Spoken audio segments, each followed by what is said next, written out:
আবারও শুরু হলো আইসিডিএস এর নিয়োগ প্রক্রিয়া। হ্যাঁ বন্ধুরা, তোমরা ঠিকই শুনেছো, পশ্চিমবঙ্গে আবারও শুরু হলো আইসিডিএস এর নিয়োগ প্রক্রিয়া, West Bengal government jobs recruitment 2025, যেখানে আইসিডিএস এর নিয়োগ প্রক্রিয়া 2025 সালে আবেদন প্রক্রিয়া নতুন করে শুরু হয়ে গেল।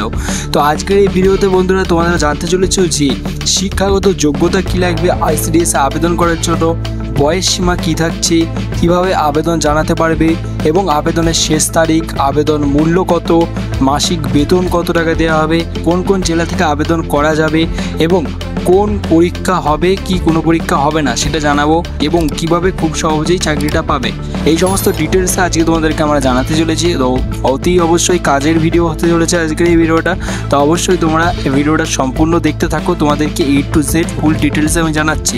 তো ফার্স্টেই তোমাদেরকে বলে দিই, আইসিডিএস এর নিয়োগ প্রক্রিয়াটা এসেছে, এই যে রিক্রুটমেন্ট নোটিশটা এসেছে, এই নোটিশটা সমস্ত জেলার ক্ষেত্রে কিন্তু না। আমি প্রথমেই বলে দিচ্ছি, এটা কিন্তু সমস্ত জেলার ক্ষেত্রে না, ওয়েস্ট বেঙ্গলের কিছু কিছু জেলাতে মানে রিক্রুটমেন্ট এসেছে। এর মধ্যে কোন কোন জেলা পড়ছে সেগুলো তোমাদেরকে আমি জানাবো। তার আগে আমি তোমাদেরকে বলছি, একটাই রিকোয়েস্ট করছি যে সেটা হচ্ছে তোমরা ডিটেলসটা আগে জেনে নাও, তারপর জেলার নামগুলো তুমি জানাচ্ছি, তার আগে ডিটেলসটা তোমরা জেনে নাও। জেলার নামগুলো হচ্ছে আমি সব এক এক করে তোমাদেরকে আমি জানিয়ে দেবো, ঠিক আছে? তোমরা ভিডিওটা শুরুতে দেখতে থাকো, তোমাদেরকে এক এক করে আমি জেলার নামটা জানিয়ে দিচ্ছি। তো এই ভিডিওতে তোমাদেরকে আমি প্রথমেই যেটা বলছি সেটা হচ্ছে শিক্ষাগত যোগ্যতা। তো শিক্ষাগত যোগ্যতা যেটা চাওয়া হয়েছে এখানে 10 পাস, মানে মাধ্যমিক পাস অথবা 12 ক্লাস পাস, 10 পাস অথবা 12 ক্লাস পাস, এই দুটো যোগ্যতায় তোমরা এখানে আবেদন করতে পারবে। 10 পাসে যোগ্যতা বলতে 10 পাসে আবেদন করার মানে হচ্ছে 10 পাসে কিছু বেসিক কাজ রয়েছে যেগুলো ডাটা এন্ট্রি অপারেটর পদে নেওয়া হচ্ছে, ঠিক আছে? মানে এটার জন্য 10 পাস যোগ্যতাতেও আইসিডিএস অফিসারে কিছু কাজ রয়েছে, সেই কাজগুলো এখান থেকে তোমরা করতে পারবে, সেই কারণে 10 পাস যোগ্যতাতে নেওয়া হচ্ছে, ঠিক আছে? তো শিক্ষাগত যোগ্যতা কী লাগবে? শিক্ষাগত যোগ্যতা তোমাদেরকে বলেই দিলাম, 10 পাস এবং 12 পাস হতে হবে। বয়স সীমা হতে হবে 18 থেকে 35 বছরের বয়সের মধ্যে যদি হও তাহলে এখানে আবেদন করা যাবে।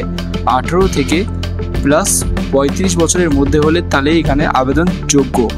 এবং কিভাবে আবেদন জানাবে? আবেদন জানানোর জন্য অবশ্যই তোমাদেরকে অনলাইনে আবেদন জানাতে হবে এবং আবেদনের শেষ তারিখ প্রত্যেকটা জেলার জন্য প্রত্যেকটা ব্লকে আলাদা আলাদা ডেট জারি করেছে আইসিডিএস, তো সেটাও তোমাদেরকে আমি বলে দেবো।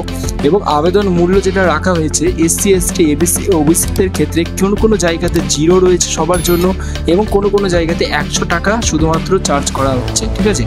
আর কোনো জায়গাতে 0 করে দিয়েছে। এবং মাসিক বেতন তোমরা জানো সরকারি স্কিল অনুযায়ী তোমাদের মাসিক বেতন কত হতে পারে, যদি না জেনে থাকো তাহলে তোমরা আমাকে কমেন্টে লিখবে, অবশ্যই তোমাদেরকে আমি জানিয়ে দেবো, ঠিক আছে? তো কোন কোন জেলা থেকে আবেদন করা যাবে, এইটা হচ্ছে মেন প্রশ্ন, কোন কোন জেলা থেকে আবেদন করা যাবে।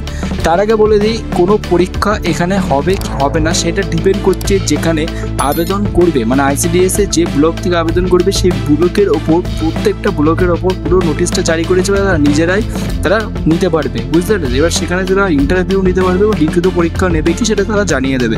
খুব চাকরিটা কিভাবে পাবে সেটার ক্ষেত্রেও আমি তোমাদেরকে জানিয়ে দিচ্ছি। এই চাকরিটা পাওয়ার জন্য তোমাদেরকে আমাদের এই চ্যানেলটাকে সাবস্ক্রাইব করে বেল আইকন বাজিয়ে রাখো। A to Z যখনই ইন্টারভিউয়ের কোনো নোটিশ আসবে সমস্ত কিছু তোমাদেরকে আমি বলে দেবো।